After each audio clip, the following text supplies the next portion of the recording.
வட்டி மற்றும் போக்குவரத்து செலவுகள் அதிகரிக்கும் என்றும் குறு சிறு மற்றும் நடுத்தர நிறுவனங்கள் கடுமையாக பாதிக்கப்படும் என்றும் தெரிவித்துள்ளார். தமிழக வெற்றிக் கழகத்தின் சார்பில் தேர்வு செய்யப்பட்ட 115 வேட்பாளர்களுக்கு அழைப்பு விடுக்கப்பட்டிருக்கிறது. வேட்புமனுவில் கொடுக்கப்பட்ட ஆவணங்களை சரிபார்ப்பதற்காக நாளை அவர்கள் பனையூர் அலுவலகத்திற்கு அழைக்கப்பட்டிருக்கிறார்கள். இது தொடர்பான கூடுதல் விவரங்களோடு இணைகிறார் சிறப்பு செய்தியாளர் செந்தில் ராஜா. செந்தில், விவரங்கள்.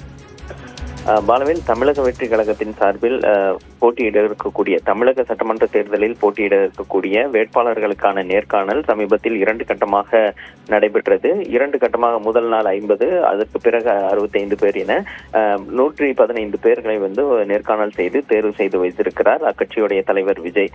இந்த நிலையில் வேட்புமனு தமிழகத்திற்கு வருகின்ற 30ஆம் தேதி துவங்க இருக்கக்கூடிய நிலையில் தேர்வு செய்யப்பட்டிருக்கக்கூடிய அந்த வேட்பாளர்கள் அந்த வேட்பு மனுவில் இணைக்கக்கூடிய அதில் பதிவிடக்கூடிய தகவல்கள், அதற்கான ஆவணங்கள் உள்ளிட்டவை சரியாக இருக்கிறதா, என்னென்ன இருக்க வேண்டும் என்பது உள்ளிட்ட விஷயங்களை சரிபார்ப்பதற்காக அந்த முதல் கட்ட பட்டியலில் தேர்வு செய்து வைக்கப்பட்டிருப்பவர்களை நாளை பனையூர் அலுவலகத்திற்கு வரவழைக்க திட்டமிட்டிருக்கிறார்கள். அதற்கான அழைப்பும் விடுக்கப்பட்டிருக்கிறது.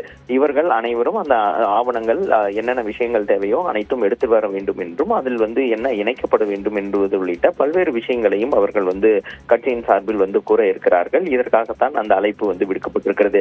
ஏற்கனவே புதுச்சேரி மாநிலத்தில் போட்டியிட இருக்கக்கூடிய 30 வேட்பாளர்களுக்கான அந்த தேர்வு நடைபெற்று அவர்களுடைய வேட்புமனு மற்றும் அதில் இருக்கக்கூடிய ஆவணங்கள் சரிபார்க்கும் பணி நடைபெற்று விரைவில், அதாவது இன்னும் 2 மணி நேரத்திற்குள் அந்த அறிவிப்பு ஆனது வெளியாக இருக்கிறது. இதைத் தொடர்ந்து நாளை தமிழகத்தில் போட்டியிட இருக்கக்கூடிய அந்த வேட்பாளர்களுக்கான ஆவணங்கள், அந்த அபிடேவிட் ஆவணங்கள் சரிபார்க்கும் பணி நடைபெற இருக்கிறது. பாலவேல், விவரங்களுக்கு நன்றி செந்தில்.